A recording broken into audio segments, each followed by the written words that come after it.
거짓말을 하는 것은 옳지 않고 죄입니다. 그런데 어떤 상황에서는 이 거짓말이 필요하고 거짓말이 죄가 되지 않는 경우가 있습니다. 예를 들어서 부모님이 기독교를 너무 싫어하셔서 반대하는 경우가 있는데 그럴 때는 자녀가 교회 갈 때마다 일일이 다 이야기를 할 필요가 없습니다. 북한의 경우에 이제 기독교인들이라는 것이 이제 드러날 때 고문을 당하면서 누가 또 기독교인인지 이름을 대라고 하는데 그걸 다 사실대로 이야기할 필요가 없습니다.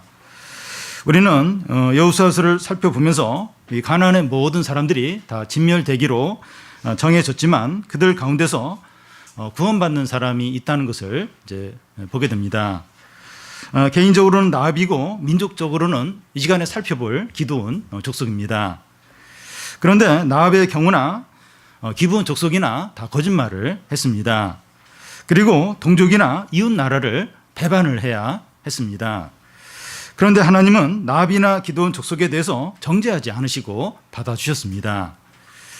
오늘 말씀에 보면 그 여리고 성과 아이성이 정복된 후에 가나안 족속들의 반응이 나옵니다. 대부분의 가나안 족속들이 연합해서 이스라엘과 대항하려고 하는데 기브온 족속들만 항복하려고 철저할 준비를 하는 것을 보게 됩니다. 첫 번째로 여호와와 그 이스라엘의 소문을 들은 그 가나안 사람들의 반응입니다. 이스라엘 백성이 여리고성을 무너뜨리고 이제 아이성을 이제 정복했다는 소문이 이제 가나안 사람들에게 다 퍼졌습니다. 그런데 이 소문에 대한 가나안 족속들의 태도가 어떠하느냐에 따라서 삶과 죽음이 결정됩니다. 5장에서 라합이 이제 정탐꾼들에게 여호와 이스라엘 백성들에 대한 소문을 듣고 이 가나안 사람들에 대한 상태를 이야기를 했는데 그들이 간담이 다 녹았고 정신을 잃었다고 했습니다.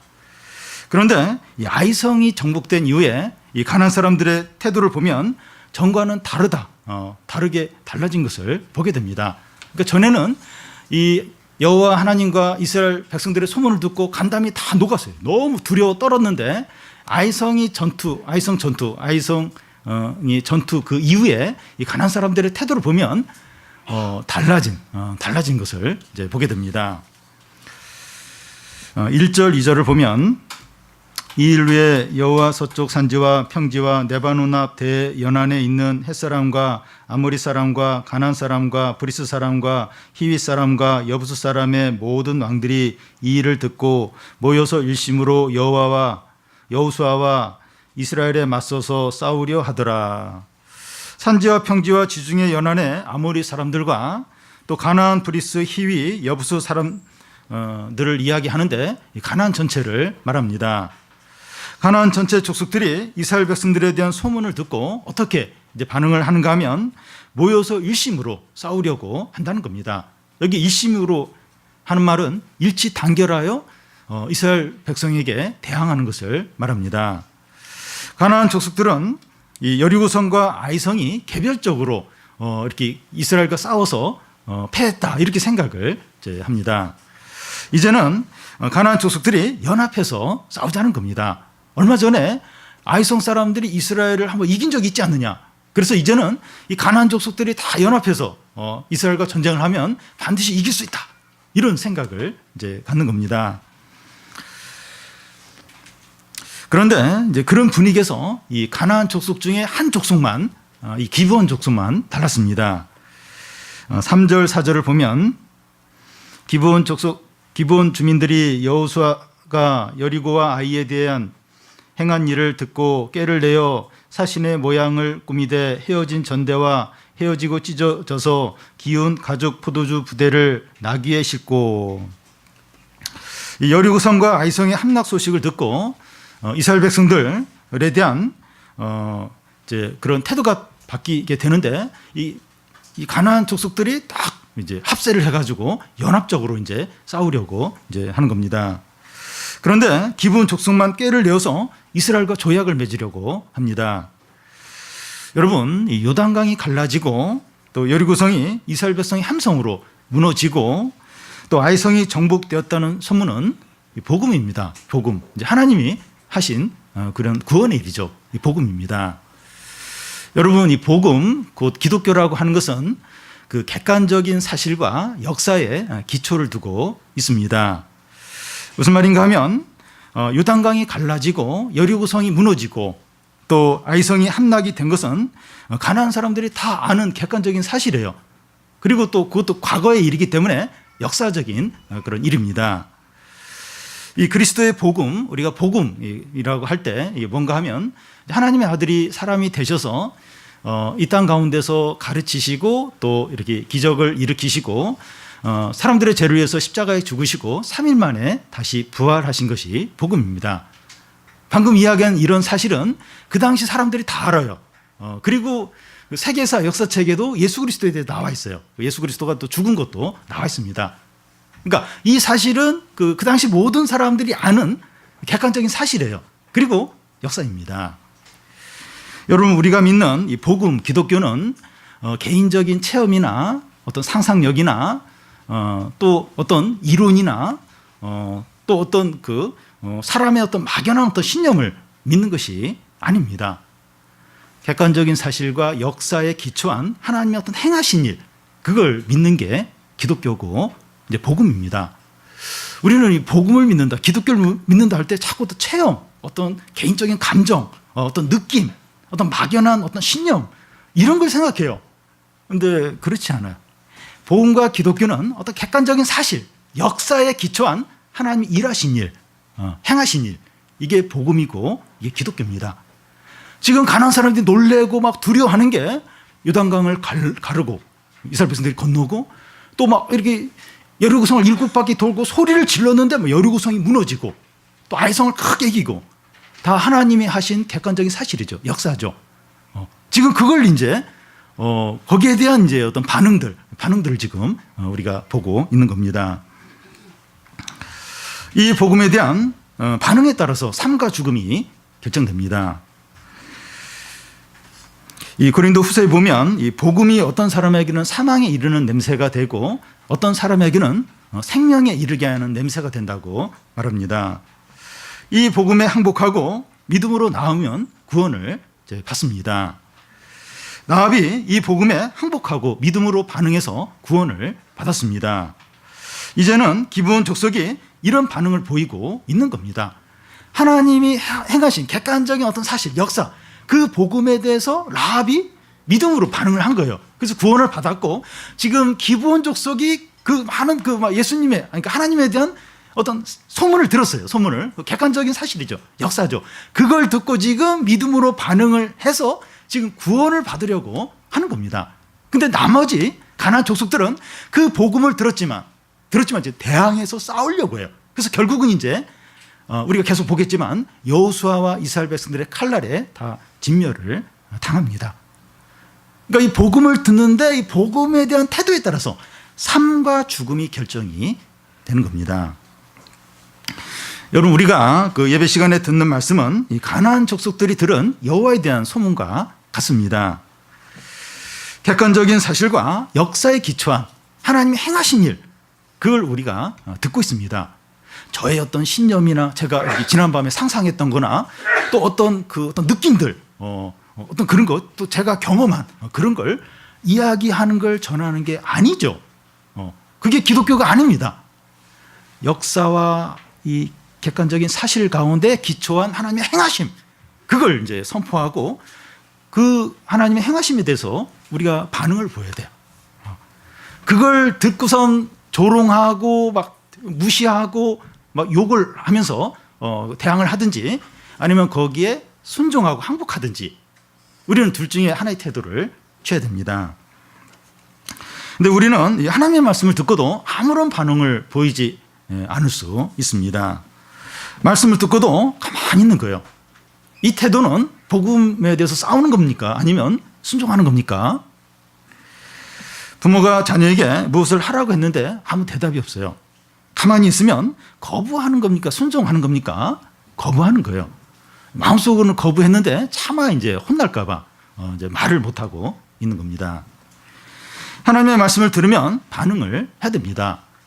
우리가 가족이나 또 친구나 가까운 사람에게 뭔가 이야기를 했어요. 그런데 아무 반응이 없어요. 그러면 이렇게 무시를 하는구나 하면서 기분 나빠합니다. 이 문자를 보냈는데 이렇게 사정이 있어서 못 봤을 수 있어요. 근데 문자를 보냈는데도 아무 이제 답이 없을 때 문자를 씹었구나 이러면서 굉장히 이렇게 화를 이제 내게 됩니다. 그와 같이 우리가 하나님의 말씀에 반응이 없으면 하나님을 무시하는 겁니다. 이스라엘 백성들이 하나님과 바알 사이에서 머뭇거리고 있을 때 엘리야가 하나님이 참신이면 하나님을 섬기고 바알이 참신이면 바알을 섬기라고 했습니다. 세상과 하나님 사이에 양다리를 걸치고 있으면 안 된다는 겁니다. 두 주인을 같이 섬길 수 없다는 거예요. 하나를 사랑하며 하나를 미워해야 된다는 겁니다. 차갑든지 덥든지 하라는 겁니다. 지난주에 5층에 우리 그 정수기가 있는데 이 냉수가 고장나가지고 미지근한 물이 좀 나왔어요. 답답하더라고요. 이렇게 정수기에 따뜻한 물이 나오든지 뜨거운 물이 나오든지 찬물이 나오든지 그렇게 해야 되는 겁니다. 미지근하고 그러면 안 되는 거죠. 우리가 하나님의 말씀에 대해서 전적으로 반응을 해야 됩니다. 아무 반응이 없고 못 들은 것 같이 하고 이러면 무시하는 거예요. 적극적으로 하나님이 행하신 이 객관적이고 이 역사적인 그 행하신 일에 대해서 거기에 대해서 반응을 보여야 돼요. 반응을. 거기에 따라서 이 삶과 죽음이, 구원과 멸망이, 불행과 행복이 결정이 됩니다. 다음은 이 기브온 족속이 구원받기 위해서 한 일입니다. 이스라엘이 정복할 아이성 다음에 그 족속이 어딘가면 이 기브온 족속입니다. 기브온 족속은 여호수아와 이스라엘 백성들에 대한 소문을 듣고 어떻게 대처해야 될까 고민을 했습니다. 기브온 족속들이 생각하기에 이스라엘과 싸워서 승산이 없다 이것을 이제 안 겁니다. 그래서 기브온 사람들이 생각한 게 뭔가 하면 자기들이 먼 곳에 가나안 주민이 아니고 먼 곳에 사는 사람인 것처럼 속여서 이제 이스라엘과 조약을 맺으려고 하는 겁니다. 그래서 기브온 족속들은 입은 옷이나 이제 먹는 어떤 양식이나 신발, 신에 대해서 이렇게 아주 이렇게 거짓으로 이제 꾸미게 됩니다. 4절에서 6절까지 우리 한 절씩 그대로 읽겠습니다. 깨를 내어 사신의 모양을 꾸미되 헤어진 전대와 헤어지고 찢어져서 기운 가죽 포도주 부대를 나귀에 싣고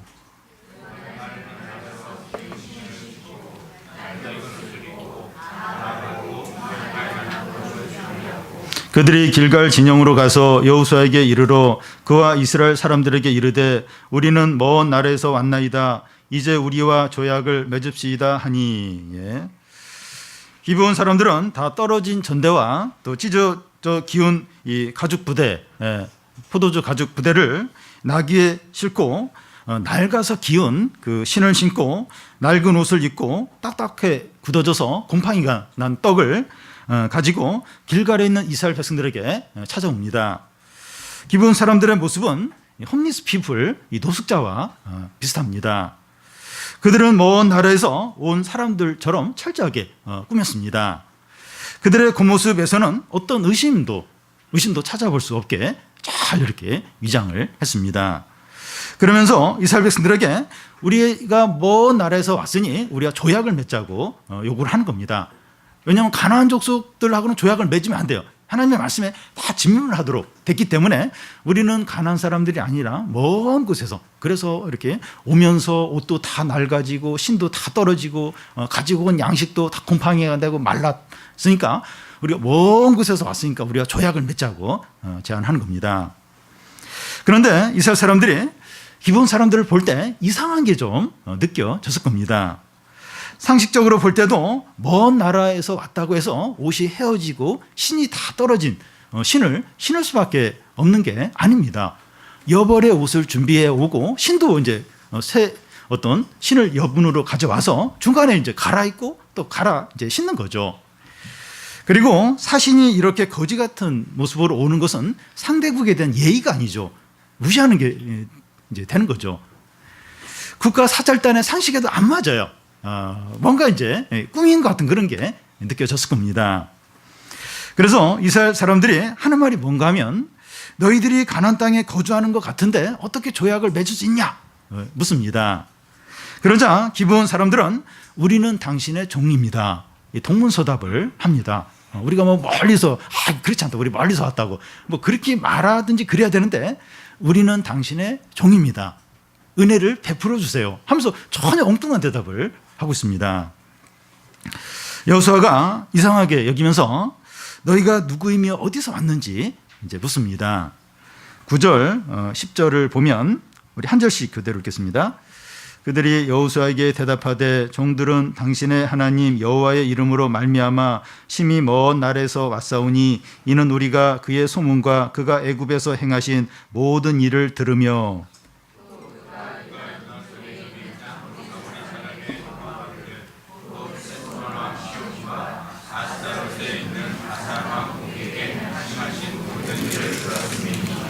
예. 그들이 이스라엘과 조약을 맺으러 먼 날에서 온 이유는 여호와의 이름에 대한 두려움 때문입니다. 여호와께서 그 애굽에서 행하신 10가지 재앙과 또 홍해를 가르신 일과 유단 동편에 있는 두 왕, 또 헤스본 왕 시온과 바산왕 옥을 멸하신 일 때문이라는 거예요. 이 여호와께서 이스라엘 백성들을 통해서 행하신 일들, 애굽의 10가지 재앙, 또 홍해를 가르신 일, 또 유단 동편에 있던 그 강력한 두 왕을 멸하신 그걸 듣고 그 두려움 때문에 왔다는 겁니다. 이게 복음이죠. 이게 기독인 겁니다. 그러니까 하나님이 전에 행하신 그런 어떤 객관적인 사실들이죠. 이런 복음에 대해서 나압은 정탐꾼들에게 어떤 신앙의 어떤 고백을 했기 때문에 구원을 이제 받았습니다. 기브온 족속이 멸망하지 않고 구원받은 이유가 그런 소문을 듣고 또 이런 고백을 했기 때문입니다. 앞에서 나압이 이런 고백을 하고 구원을 받았고 이번에는 기브온 족속 전체가 이런 고백을 하면서 구원을 이제 받게 됩니다. 이런 고백을 할 수 있는 것이 성령의 역사고 하나님의 은혜입니다. 그러니까 가나안 족속 대부분은 다 연합해서 이스라엘과 대항해서 싸우려고 해요. 근데 기브온 족속만 이런 고백을 들으면서 두려워 떨면서 이렇게 나온 거예요. 이건 은혜입니다. 은혜. 성령의 역사입니다. 가나안 모든 족속은 다 진멸되기로 정해졌는데 그들 가운데 살아있는 신앙을 고백하는 그런 한 민족이 있는 겁니다. 하나님은 그런 자가 개인이든지 민족이든지 절대로 버리시지 않습니다. 바른 믿음을 가진 자들은 이 망할 자들과 함께 도매금으로 함께 넘겨서 망하게 하시지 않습니다. 그게 개인이든지 민족이든지 바른 신앙을 고백하는데 같이 그냥 확 도매금으로 이렇게 버리거나 멸망받도록 하시지 않는다는 겁니다. 기브온 족속들은 그 여호와에 대해서 말하면서 의심받지 않도록 조심을 해서 말하고 있는 것을 보게 됩니다.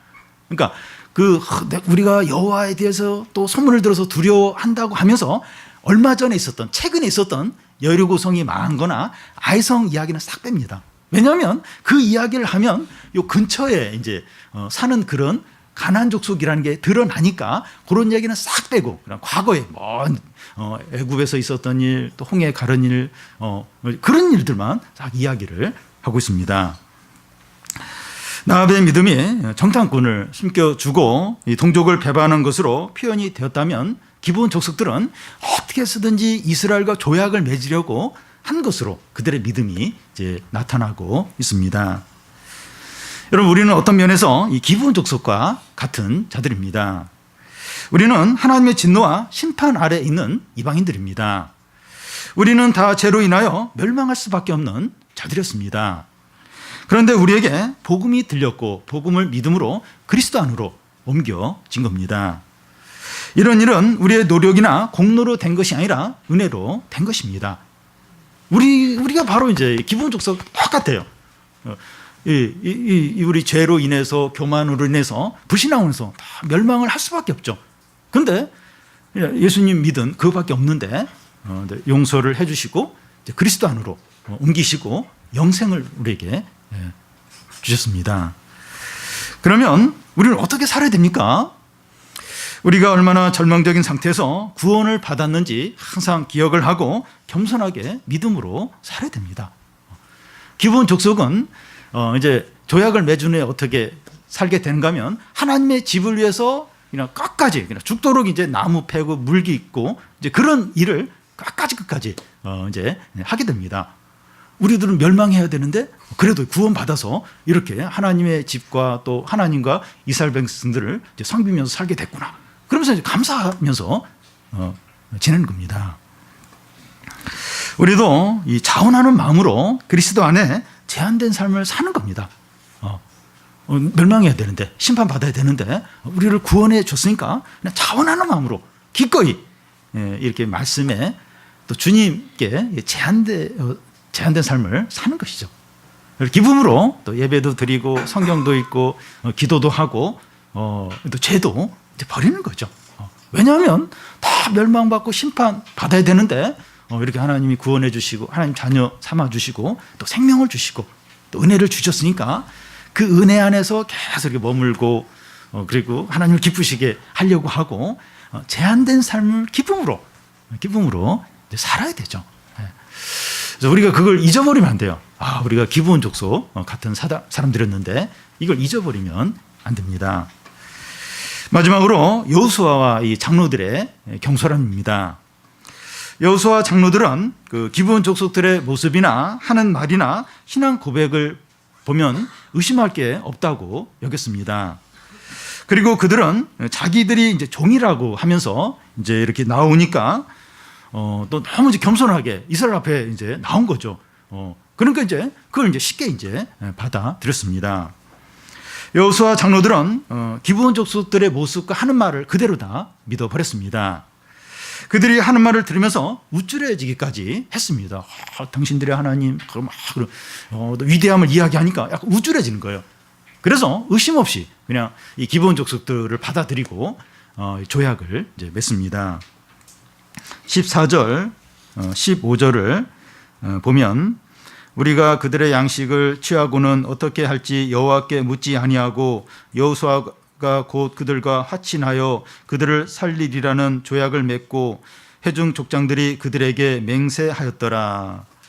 그들의 양식을 취했다고 하는 것은 조약을 이제 맺겠다는 그런 의미입니다. 그러니까 기브온 족속들이 가져온 그 말라빠진 그 곰팡이 난 그 떡을 이렇게 딱 받아들인다 하는 건 이제 조약을 맺겠다는 겁니다. 여호수아는 이 조약을 맺고 또 족장들은 맹세를 합니다.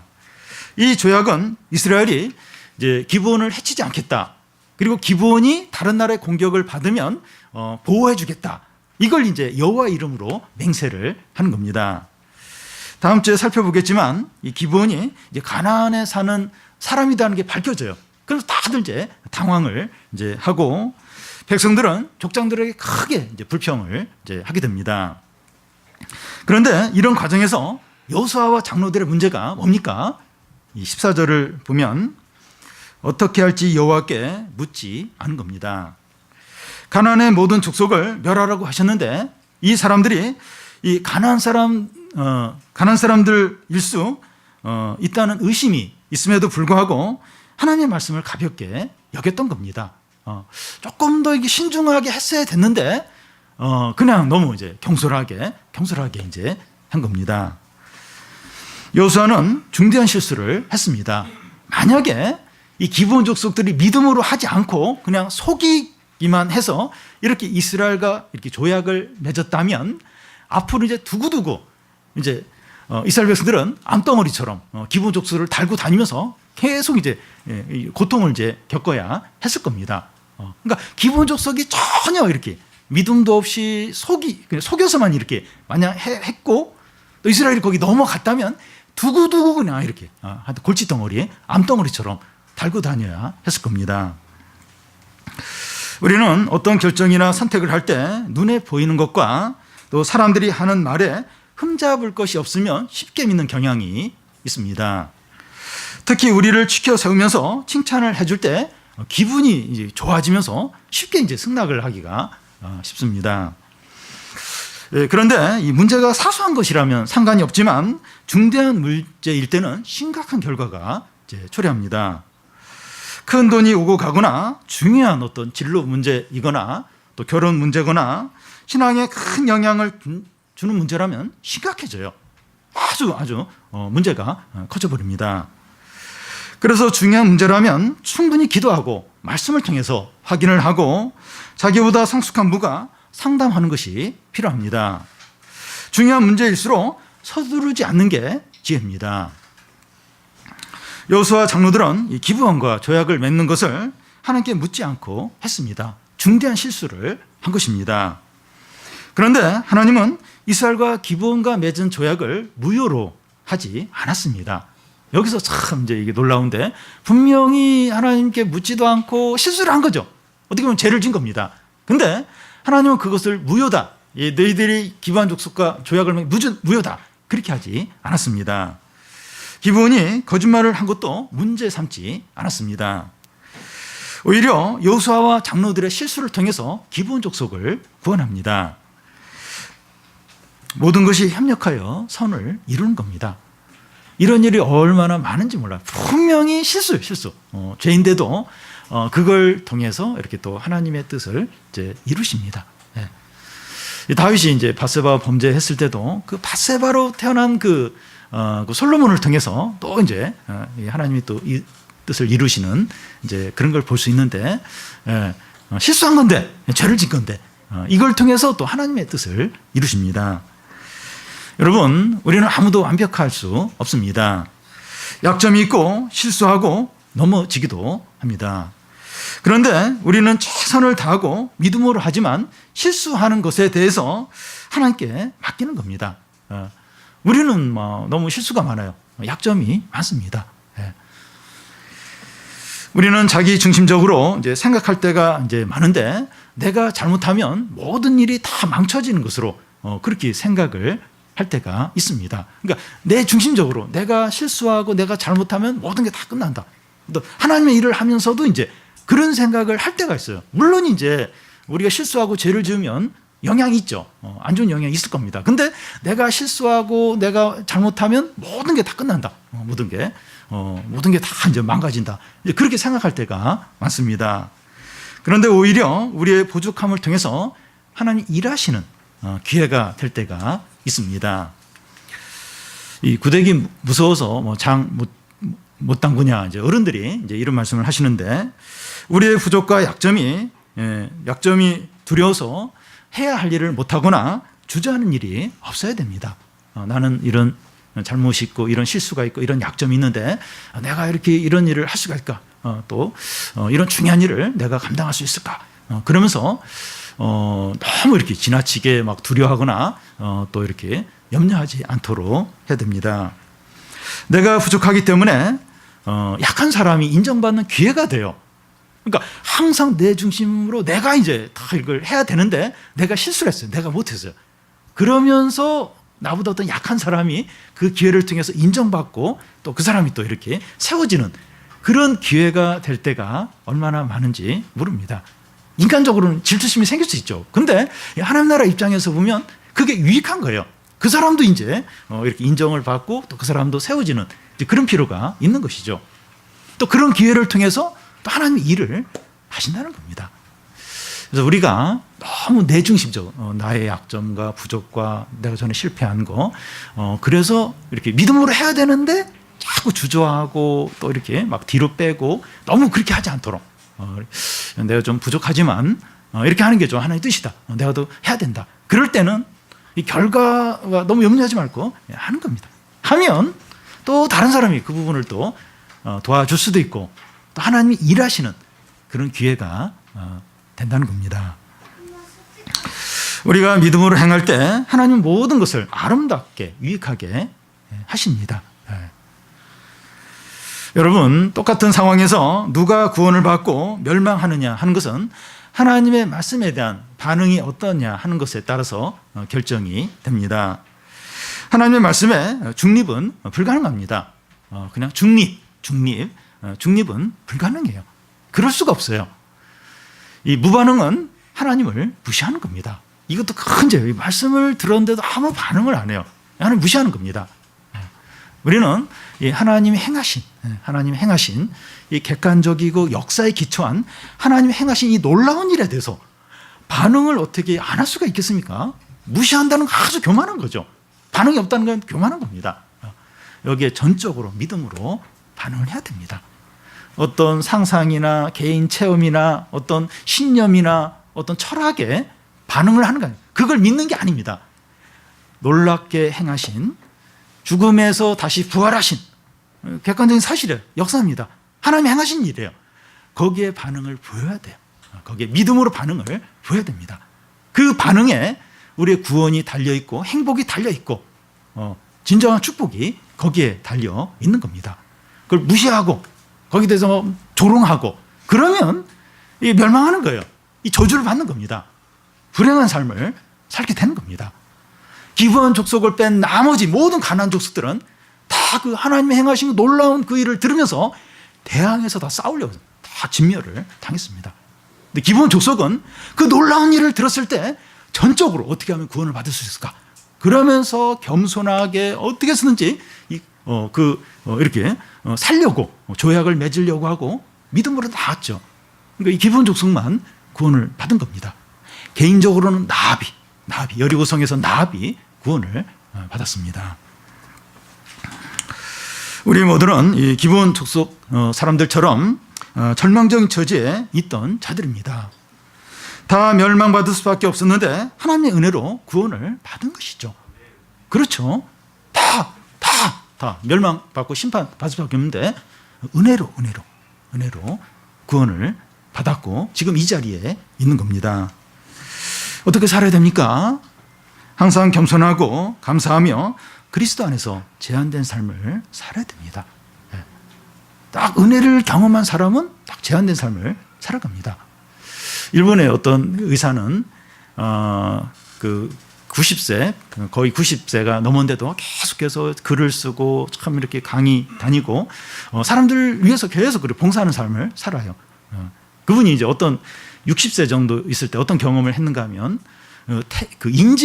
테러들에게 인지를 잡혀본 적이 있습니다.